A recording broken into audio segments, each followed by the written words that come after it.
That's what we're doing. Come and check it out. It's what we're all about. 561 Music. Welcome to 561 Music. My name's Ben, and you may notice that there's no Hector here today, but he's doing, as he put it in the text, family stuff. So who knows what that is? I daren't ask, frankly.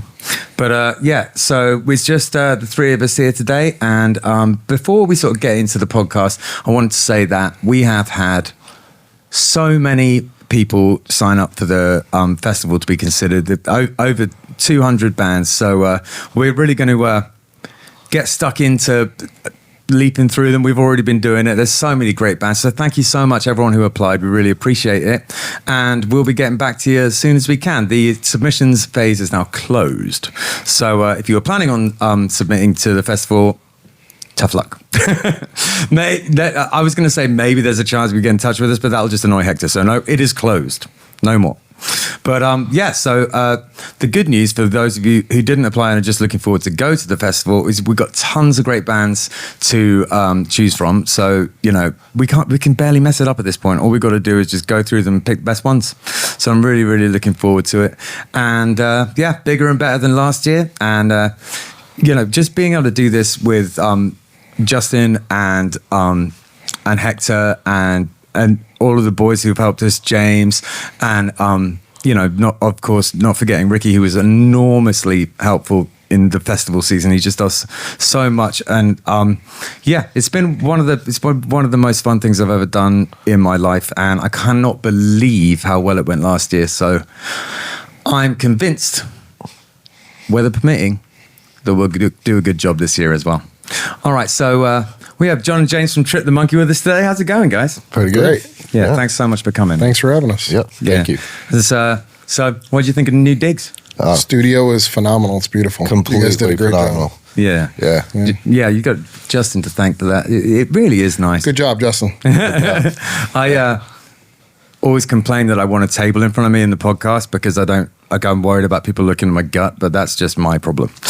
That's my own personal problem. I've learned this now. I've accepted it. You got to let it hang out, man. That's it. Just let it out. Got to embrace the gut. Be free. Yeah, you know what? I think you might be right there. It's like, they grow old gracefully. Don't fight it. Just let it happen. So, Trip the Monkey, let's start at the beginning. How did the name come about? So, Trip the Monkey kind of came out as an alter ego, if you will. So the last couple of years, we've been living kind of in a PC generation. Sure. And, a lot of us that have played punk rock in the past and stuff, that's not what we do. So Trip the Monkey Trip is the name of the monkey, and he's the person that can say anything he wants. Oh, there you go. And not have any filters, not have any kind of restrictions. Just kind of say whatever's on his mind. And PC is so that boring. makes sense. So I like that idea. PC. It's just a sort of like a freeing agent. It's just a way to if it goes through Trip, then you can really say how you feel. Exactly. I got you. So if you want to ban us for saying things, don't ban us, ban Trip. Yeah. There you go. Except now they know what you live. You should cut them on in masks, Trip masks. Yeah, you messed that up for me. I'm sorry, man. It's all right. I'll just blur you out. I won't really. So, okay, that's cool. And when did the band start? So we started about a year and a half ago. Yeah, it's really been no time, hasn't it? I feel like when we played together that time, I didn't realize, until I spoke to you, that this, because you're so good live, that this is all a relatively new endeavor. Yeah. I mean, we've all played in other bands, like a lot of us that are we've had musicians. years of experiences, but other than that. But yeah, we kind of put it together, and at first we started off like a lot of bands. We started playing covers, and kind of came together, and then one day we got tired of it, and I sat down with a pencil and a piece of paper and started writing. Excellent. It's very good for the soul, just getting it out. It really is. I think writing music, or really any kind of creative art form, is just I don't know. It takes a lot off your chest, Yeah. So what do you find you write about, like, most commonly? Would you say? A lot of weird shit. Sorry, what does Trip write about? Yeah, exactly. Trip dirty. Trip. Yeah, Trip. Trip doesn't care. You know? There's no subject in Trip that is untouchable for us. That's excellent. Right. Would you find you write about relationships or like?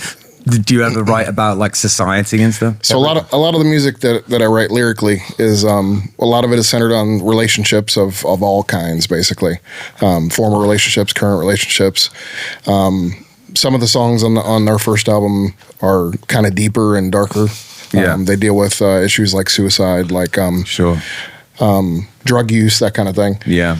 But we're a fun band. We try to keep it fun. You know, in the shows was. I would say you achieve it from the relatively small amount of times I've seen you play. But you're great. You are a super fun band. Thanks. It's and like it's been going pretty. You know, you come out with quite a bang, haven't you? Like how has it been just in terms of you getting your music out there? Do you feel like people are picking up what you're putting down? Oh yeah, definitely. Yeah, without a doubt. Nice. Yeah, we love the people that come to our shows. And we make them part of the show anyway. We do. We really do. Last couple shows, we've brought people up on stage to perform with us, and not just our songs.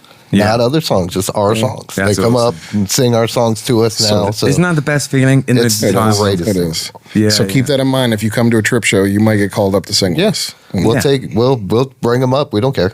And I think that's nice too. You know, there's a time and a place. I feel like when Killbillies is playing at O'Shea's at 1:30 in the morning, and like some wasted person wants to get up and sing like Zombie with us, that's not the time. No. Okay, No. guys. But No. but like, you know, at a punk show when it's your song, you know, it's an honor. You know what I mean? It's is. just such a good feeling. And it's good to involve them and bring them in and, let them have the fun with us. Totally. Because Some of we're the having that best- much fun on stage anyway. So And some of the best entertaining bands usually bring up people that ain't nowhere near the band's level.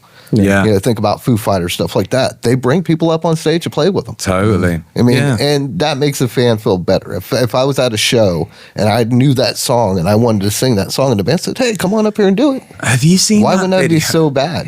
Have you seen that video of? It's one of the funniest things I've ever seen. It was Billy Joe Armstrong from Green Day. Yeah. He gets that guy up he to takes do the guitar away from him. Yeah, because he starts playing Wonderwall. Yeah. Yeah, instead of But you're going to get those kind of fans anyway. yeah, I mean, I would take the guitar away from him too. I would smash it over his head. I believe I would have done the same, so don't feel bad. That's so funny. I think anybody that plays guitar knows at least one Green Day song. You can. Oh yeah, exactly. You know.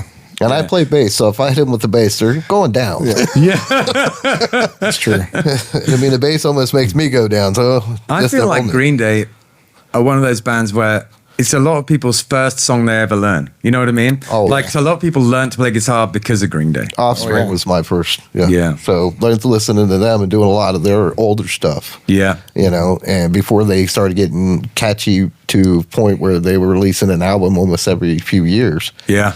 You know, Totally. I remember that like when I was a teenager, like teaching people When I Come Around was almost a daily activity. Oh, yeah. one of the easier songs to do. It still is a daily activity for me because I so teach great. people. Still a great song. What 30 years later? Yeah, yeah. I mean, Exactly. And they're just so great for educators because not only can they be simple, they can also, he can write a hell of a song. So Yeah. it's not like, the simplicity of them is not to their detriment most That's of the why time. they've you know? stayed on top for all this time. Yeah. His vocal skills and his writing skills are unmatched. Yeah. Like he can keep that energy for 2 hours and Yeah. not even break a sweat. Totally. I just remember in 1993 sitting around, I went to a boarding school and it was just one of the things that kind of like, I found real comforting was just like watching Green Day live concerts and stuff. And Yeah. I really identified with that kind of stuff at that age. And yeah, they meant so much to me when 13-year-old Ben was a big Green Day fan. me That's too. for damn sure. Me too. Same. Yeah, same. yeah. I would have to say same, man. Yeah, it's awesome. Who else was it? There was it was Offspring and Green Day. Yeah. And then I mean, in terms of the amount I listened to it, I was also listening to that Nirvana Unplugged album all the time. Of course. And, course. and then Can't- Sublime 40 Ounces of I Freedom. mean, they're a mislabeled band. They are a punk band all the way through. Yeah, Nirvana Nirvana's was a punk always band. a punk band. Totally. They made a genre around them, Yeah. but they don't fit that genre at all. They would fit more as a punk band because that's what they were. You know, that's the funny thing about grunge. It was really, I mean, I suppose all kind of musical sort of fads and fashions are generated by the media, but grunge really wasn't it? It was like, we have some rock bands, some alt rock bands, post-punk bands. Let's make them all a thing. You know, it's like, but they were none of them were even close to being the same. No. All it did was like, after the fact, a bunch of bands just copied Nirvana.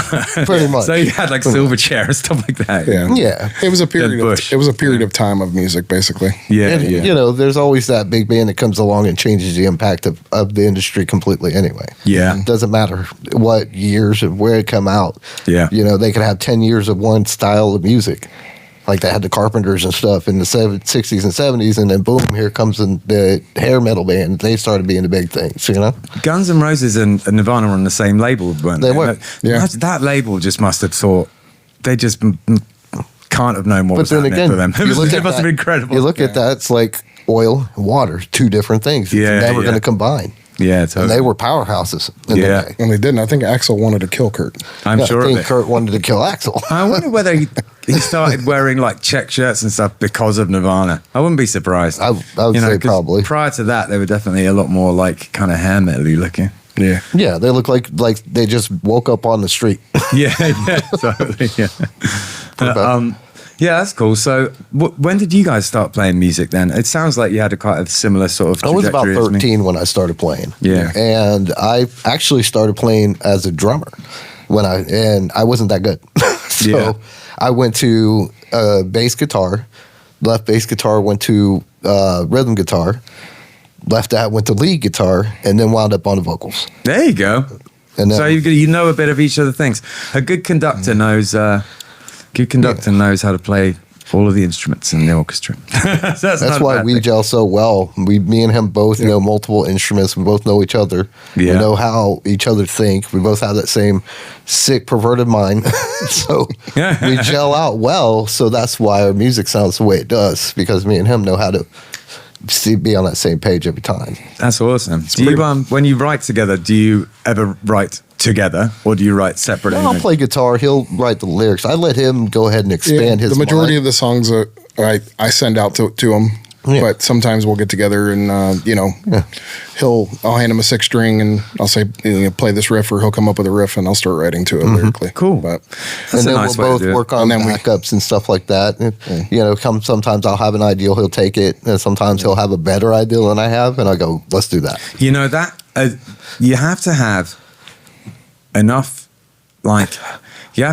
humility and kind of be able to keep your ego in check, because sometimes, here's the thing, sometimes when you're writing, you get that kind of rush of sort of weird ego anger when a part is changing, you don't want it to change, but you have to be able to take a step back and be like, yeah, but is it better though? Right. And if it is, you're gonna be like, okay. Right. That's why I said if it works better than what I came up with or what he came up with for either ideal, we don't take it off the table and say, no, that's not gonna work. It's whatever's best for the song. Right. It's whatever best for the music is what we want. We want the music to thrive even well after we're gone. Yeah, totally. And it's a difficult thing with that kind of stuff, because sometimes the thing that's not that good about it is weirdly the thing you like, and it's hard to explain to someone why that is. But most of the time, when I write with certain groups of people, there's no ego involved. We can just do it. Like Killbillies does that pretty well. And then I think that one of the most, through all of the time I've spent writing music, the best songs tend to have come from the kernel of an idea. What makes it interesting is already there, and then it gets fleshed out. You know what I mean? I haven't very often come up with that kind of sparkly kernel of the song in a group. That's usually like a solo thing. You know what I mean? And then you just figure out how you're going to do it with everyone else. Right. Yeah. So, when you guys are recording, how do you go about that? So we do it a little backwards, I know. So typically when we go in to record, I'll lay down the rhythm guitar parts first. And where are you doing this? And on the Treasure Coast, where we're from. Rain Cat Recording. Oh, hell yeah. Yeah. I feel like I knew that, actually. That place is, those are real nice guys. Yeah, we love those guys. So. Yeah.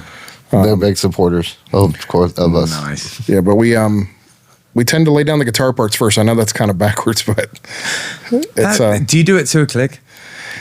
Yes. And it doesn't matter. I play to a click, yes. Yeah. I was going to say it would have been an absolute nightmare for the drummer if not. They're just trying to figure that out. But yeah, to a click, you're all right. I get that. I play to a click. So, but yeah, that's typically how we do it. I start with the guitar and then add in the bass. Yeah. And then add in the drums, and then I go back at the end and add all the vocal parts. Do you ever just throw down like a kick and a snare to play along with? Have you ever done that?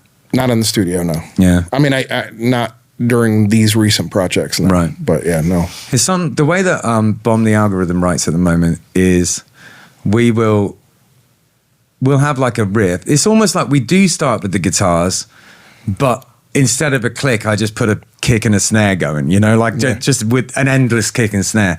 And so we'll write like that quite a lot. But yeah, I understand, because it's almost like, so when you're recording then, do you know how the song's going to be before you start recording? Or is it kind of like demo and full thing and all in one? No, yeah. We pretty much structure it out. Yeah, it's structured by the time we get there. It's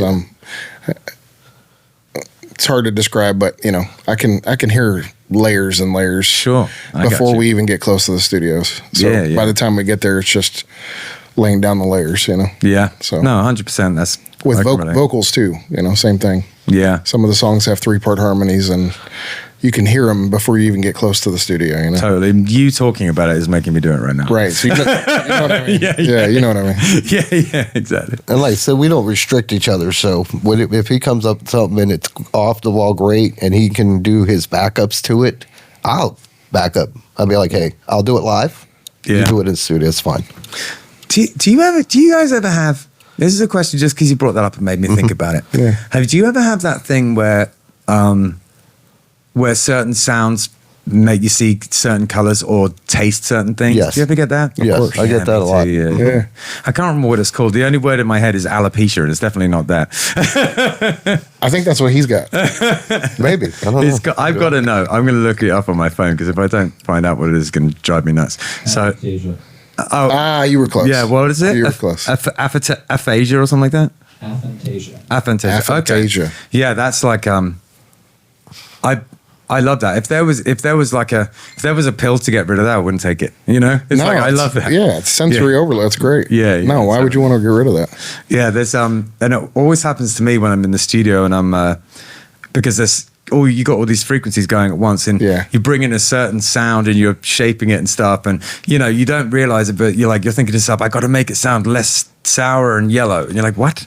That's not. I speak that language. I know exactly what you're saying. Yeah, he does. In fact, I've almost said that exactly in the studio. Yeah, totally. Yeah, he does that a lot to me all the time. He's like, hey, this blue, it needs to be red, not blue. Yeah. And I'm like, That's okay, cool. I understand what you're saying. So I get on that wavelength and I go, okay, now it's red. Yeah. I've said it enough to him where he kind of knows what I'm talking about. Yeah. That's awesome. And and it's like Synesthesia. Thank you. Synesthesia, alopecia. They both have 4 syllables. That's the only thing. It's all bald in between. It's the same thing. Exactly. No, that's interesting. And it's good to know. I guess we have talked a little bit about creativity in the past and your songwriting and things, but it's really interesting to find out how creative you are and how much you take it seriously. It's cool. Oh, yeah. So you're in the process of getting into studio mode now, aren't you? Yeah, we are actually. Yeah, we're just beginning to record our second album. That's awesome. And do you have most of the stuff planned out, or are you kind of doing it in pieces? Yeah, I mean, we have, I would say, about 70% of the album completed at this point. Yeah. So we're heading in and going to be recording over the next few months a bunch of tracks. So gotcha. That's awesome. But yeah, it's pretty much there. Yeah, wicked. Is there a theme, or is it just kind of different things about different things? Yeah, it's a mixed bag. Gotcha. Truthfully, it's all over the place.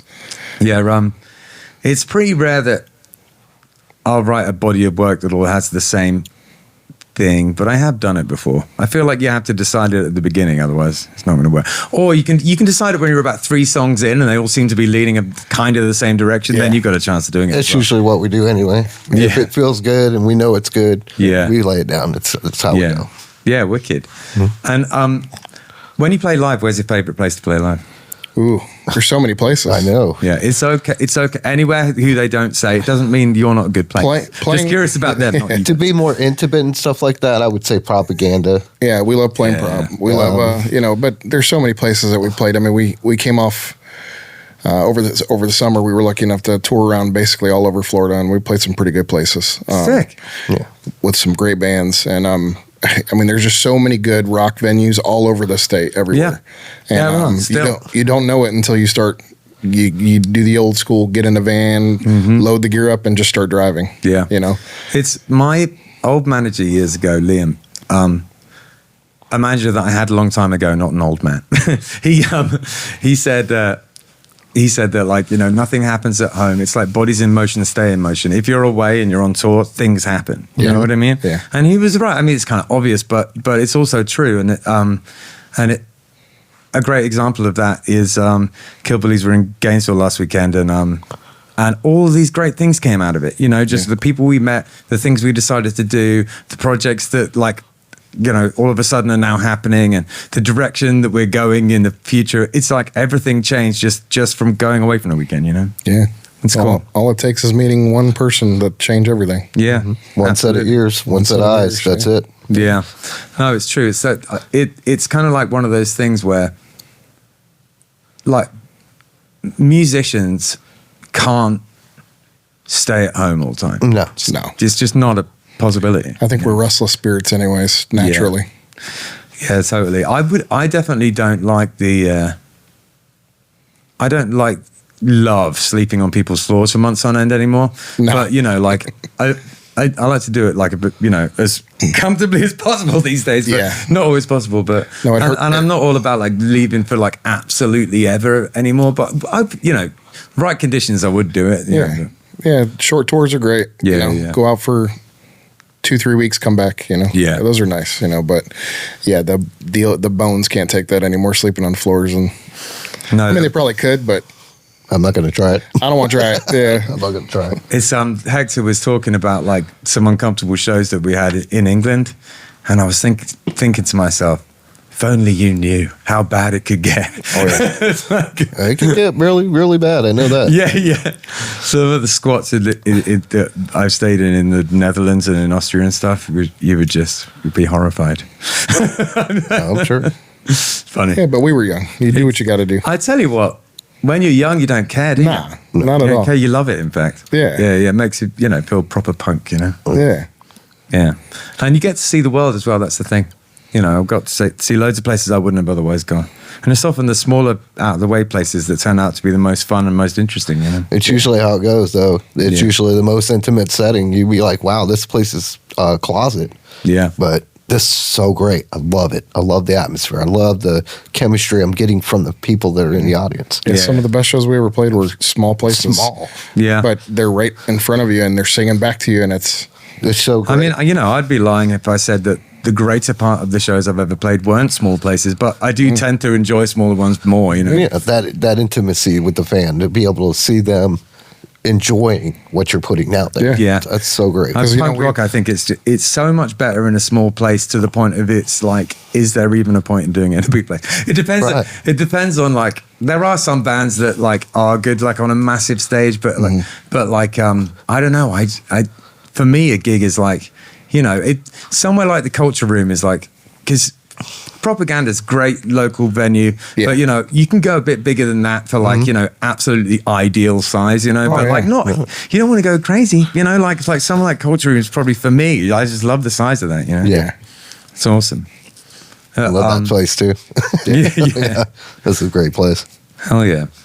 So where are you guys based? Where do you live? Port St. Lucie. So we're on the Treasure Coast.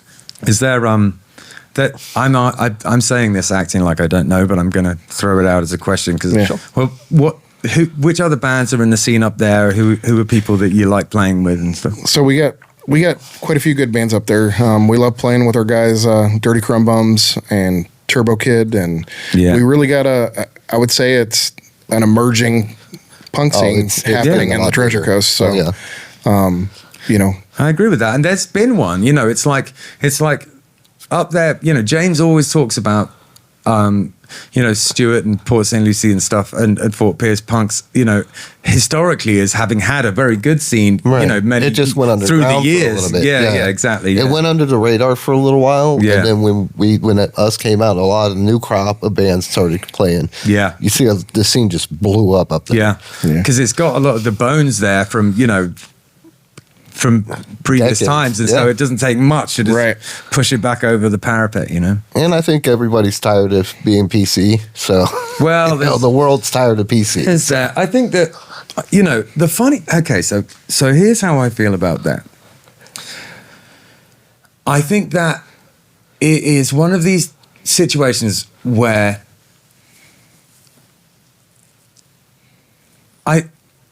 any intelligent person is only offended by someone if they're being genuinely cruel. Right. And if that's happening, you should probably not do that. Right. But outside of that, an intelligent person can differentiate, from this is actually just, made up, fun, stupid stuff, Mm-hmm. Yeah. And it just, Exactly. and I think, to be honest with you, a lot of people that get, these days politically, people get grouped into these great big kind of sort of bundles of people, and there's this assumption that all these people think that, all these people think that. Yeah, None of that is no, true. it's not true at all. No, It's ridiculous. there's great people everywhere. It's not like that. Yeah. Sometimes But you you gotta know- learn how to take a joke. And I think the arts community, and not just music, but comedians and all that. You hear them saying all the time now. They got to watch what they say and this that. Yeah. And it sometimes can. I would hurt say art. these days that what they have discovered is that it, far from hurting their career, has actually helped it. Yeah. And that's for people who, for that is genuinely a good thing for the world and society, and also for people who it really is a bad thing. But I think now that if you think of all of the people who, quote unquote got cancelled, not many of them have gone away, and if anything, they've got bigger. Yeah, yeah. Of course. So, it just depends on, I suppose, what you want out of your life and your career, Well, like I said, a lot more people are tired of being PC. Yeah. A lot of the Well, and that word's been nations. knocking around for a very long time too. I remember people complaining about it in the 80s. Yeah, it's true. It was the same. I mean, it was more censored in the 80s and 90s. I mean, Yeah. It's probably going to go on forever. Yeah, exactly. Yeah. Pearl clutching. You've just got to ride a line, haven't you? Because Yeah. there's a difference between having a laugh Yes. and just And being- repression and bullying. And being hurtful and Those two mean. things are Yeah, different things, absolutely. and it's just sometimes it's hard to tell the difference. And I think that's where it gets confused. You're right. And nobody should ever be hurtful or mean. Yeah, but yeah. we should all have fun. Yeah, exactly. Yeah, and also here's the thing. In my opinion, you can say whatever you want. You just have to be prepared to accept that people might be pissed off about it. That's true. we accept it. we ride with it. We said whatever. That's all right. You know, Yeah. you're not always going to get 100% of people liking you all the time anyway. So Exactly. Yeah. it's the ones that do like you that actually appreciate art. Yeah, 100%. And my personality is one of just always wanting people to like me all the time, which has plagued me through life. It's just, I'm too nice. I say love me or hate me. So I'm always going I to respect remember who that. I am. I wish I had a little bit of more of that in myself. I don't know. Yeah. So I think now would be a good time to listen to something. What do you want to play for us on the podcast? What do you got? What do you got? What should we listen to? Maybe you should watch the music video for Rex. Right on. Let's do that, and then we'll come back, and I got some more fun questions for you, and we'll find out what you're going to be getting up to in the future. All right. See you in 5 minutes.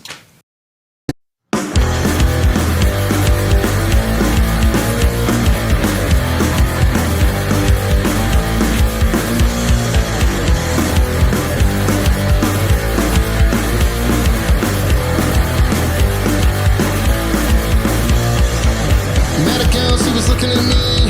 She said, won't you come and play with me? I said, 5, see you at 10. Don't be late, and we became friends. Then she winked, smiled real big. Grabbed a drink, took a swig. I wasn't ready for what came next. She had a deep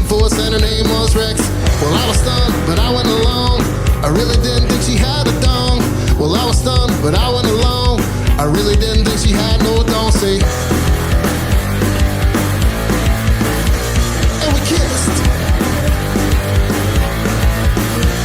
Then we stopped. And we kissed.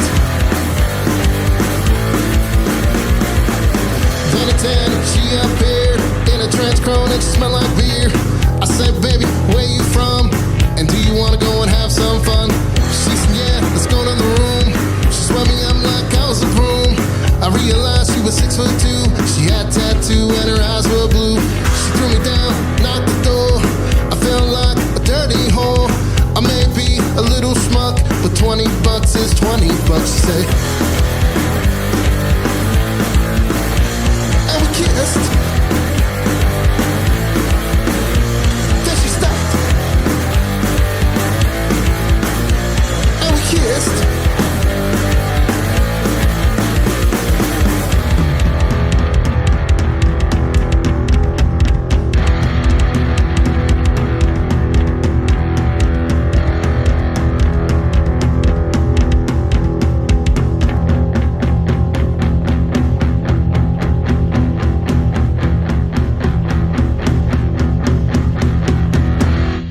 One, two, three, four. And we kissed. Then we stopped. And we kissed.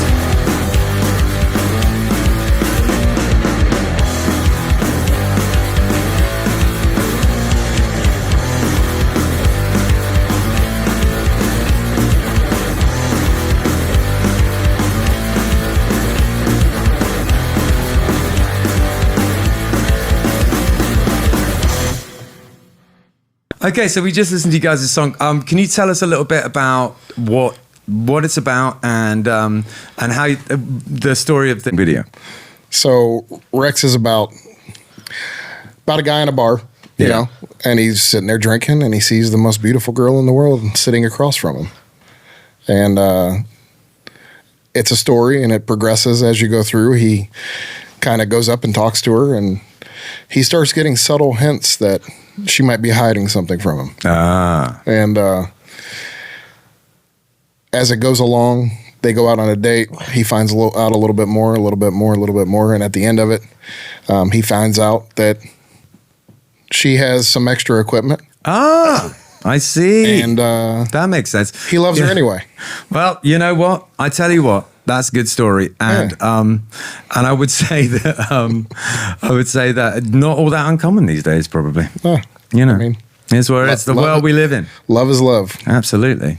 Yeah. Love is blind. That it is. Yeah.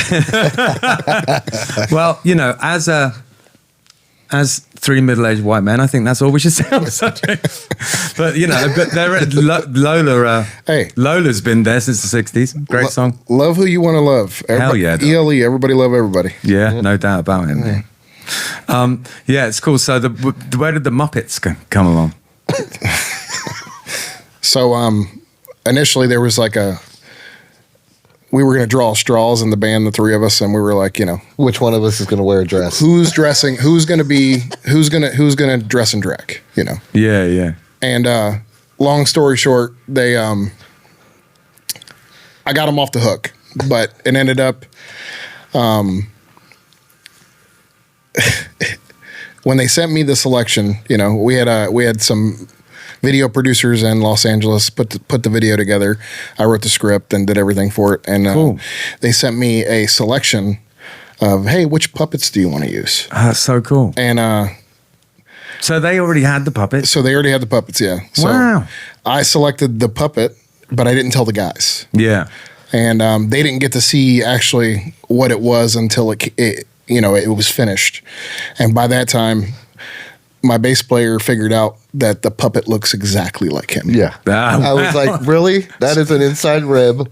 You're so terrible for that. Why did it have to look like me? It's so funny. It really does. It's so great. When I first started watching it, I just assumed that was on purpose. I love the fact you didn't tell him, and I love the fact they just have one. The funniest part, exactly like it. The funniest part was for 2.5 weeks, I had to sit there laughing to He myself, was laughing constantly. knowing that it was coming. I was just saving it and waiting for it to I'd come. be talking to him and he'd be laughing about it. And I'm like, dude, when's the video going to be finished? He'd laugh about it. Yeah. And I finally figured out what the joke was. It was on me. And I didn't say anything. I let them watch it. And 30 seconds into the video, he's like, "You son of a bitch." Okay, so I've told this story on the podcast before, but not in a while, and I think that this is an appropriate time to tell it, if there is one. I don't think there is one, but I'm going to tell it anyway. Once, when I was on tour in Belgium, there was this kind of cool, he's like this cool hardcore kid who we'd seen at gigs before. Turns out, for whatever reason, he can lactate, right? What? And so during the milk out his boobs, dude. so during the I know what it means. yeah, so during the gig, he comes up and he just squirts each one of us in the face with his boob milk. What it tastes like. It was disgusting. bet The only that's person who gross. actually got it in the mouth was Neil, and he was horrified. But everyone else found it quite funny, but Neil just couldn't get past it. I want to meet this guy. I know, it was incredible. Such a funny dude. He's as well. watching your podcast. He's just like, look what I We'll can put do. him on stage. Listen, Yeah. if you're out there somewhere at Trip the Monkey 1, hit me up. Yeah, absolutely. Yeah, We'll put he you is on out there stage. still. He is out there. I'm sure that I'm still friends with him on Facebook. He's a really cool guy. He's just like his party piece. So funny. That's a pretty good trick. Yeah, totally. Yeah, all right. So, what's coming up? What's in the future for you guys? Do you have any gigs planned or anything like that? Recording, planning a tour in the summer. I think we're going to go East Coast tour. We're going through Chicago, Cleveland, New York, and down the East Coast. Nice one. That's a great idea. So take a little, 2-3 week tour and just hit the road in a van. You know, I don't think I've ever been to Cleveland. So I grew up in Cleveland. Really? It's great rock scene. It's where the Rock and Roll Hall of Fame is. Yeah, I know, yeah. And I don't know how I've managed it. I think that when I was in Sonic Boom 6, the band I was in the UK, they played Cleveland like the tour after I left. I think I just missed going. Yeah. Sounds Nice cool, place. Very beautiful. Yeah. My old work, they used to go up there all the time with the School of Rock. Always used to go up there. Very cold this time of year, though. Yeah? Yeah. Oh, yeah. I Stick believe it out in the summertime. Don't go up there in the wintertime or spring. Yeah, no. It's in the Midwest, right? Or just the It's Midwest. Yeah, right on the lake. Yeah. That's cool, man. So, where did I go in the Midwest? I went to, what's it called? Not Wisconsin, the other one. It's, Illinois, Chicago, Minnesota. Thank you. Yeah. Sorry, I've been ignorant over here. I went to Minnesota in the summertime, had a beautiful time, but I found it's totally different in the cold. Yeah, it's You Don't go in the winter. Don't go in the winter. You'll die. especially Minnesota. Yeah, Minnesota, you will die. Yeah, it was beautiful in the summer though. It was a bit like England actually. It had a kind of a similar vibe, like the countryside and stuff. Yeah, go Yeah. there during the wintertime when it's Yeah. like 13 below zero Yeah. Oh my word. on a sunny, nice winter day. That's awesome. Forget it. Okay, so we asked you guys, did you have any fun questions that we could ask you? And one of them was, do either of you have a useless talent that has made it into being useful in the music game? Somebody in the band can do pretty good impressions. Oh, Yeah, I wonder me. who that is. Oh, really? All right. So come on then. Lay it on me. Lay it on me. Well, I mean, I'm Arab by descent Yeah. and Irish and stuff like that. So, throughout childhood and stuff like that, they just get made fun of for it. Come on, quit with the Okay. foreplay. Give them the 7-Eleven So I voice. started to do what we call the 7-Eleven voice. Just, Okay. oh my goodness, how are you today? Are you Oh, doing yeah. very well? You got that okay. Apu. Yes. Okay, that's not bad. And I can also do like Kermit the Frog and stuff like that, which is pretty bad. Yeah. Just a frog on a log all alone. Oh, I love it, Aw. Kermit. It's not easy being green. Yeah. But yeah, Kermit, I think, if I had to think of like my top 3 sort of like characters growing up, TV characters, Kermit's one of them. Yeah. He's what a ledge. What He is a legend. legend. Yeah. Chitara from Thundercats was one of them because I just fancied. Well, I can't do Thundercats, I can't do Chitara. Sorry, I'm not sure I'll ever not forgive you. feminine enough. Strictly in the bedroom, that one. Yeah. Well, I mean, she was attractive. yes. Okay, the other one was murder. Murder, fuck, marry. Fuck, marry. Yeah. That's it. Yeah. Okay, start with murder. Oh, it better be good. Kevin Costner, Christian Slater, and Morgan Freeman. Oh, I'd marry Morgan Freeman. Oh, Oh, voice. yeah. Oh, Yeah. just loving. Yeah, I think that's probably Christian the same. Slater. I don't know. He's kind of got a little girly vibe. He might be one again. Yeah, I think so. I think so. And I just have to kill Kevin Costner. I'm with I him. don't like him. I got the same answers. I don't You know like what? I don't mind Kevin Costner, but I think he might have to be the one to go. him. Yeah, he'd be the one to die. Christian Slater's too cool. He Yeah, is. he is, yeah. And he's cute enough to just pass off. This is fun. and We Morgan- should figure out another remember one of the these. movie Billy? Let's do Blink 182. Oh, okay. I don't know. I probably have to marry Mark. Yeah. Yeah, definitely Yeah. marry Mark. Mary Hoppus. Yeah. Yeah. Travis, He'd have to get banged. he'd have to get banged. I'm Yeah. telling you, it'd have to. He's a good banger. I'm sorry, but Yeah. you know, Tom. Yeah, But you Yeah, know Tom. Tom would have to go. That's what you get. Yeah, I'm sorry. Alien That's lover. what you. Yeah, you left. You're weird anyway. Weirdo. Like, I'm thinking, the more I think about it, I think I might marry Travis. I could see myself having a life with him, like I a weird it punk could go rock either life. way. Either way, I'm not going to change my answer though. No. We'll see you next time. Thanks so much for watching, and hopefully Hector will be back next week. And if you don't watch any episodes before Christmas and the New Year, apart from this one, have a wonderful holiday season, one and all, whatever you celebrate. And yeah, peace out. See you next week. Take a better scene. It's what we're doing. Come and check it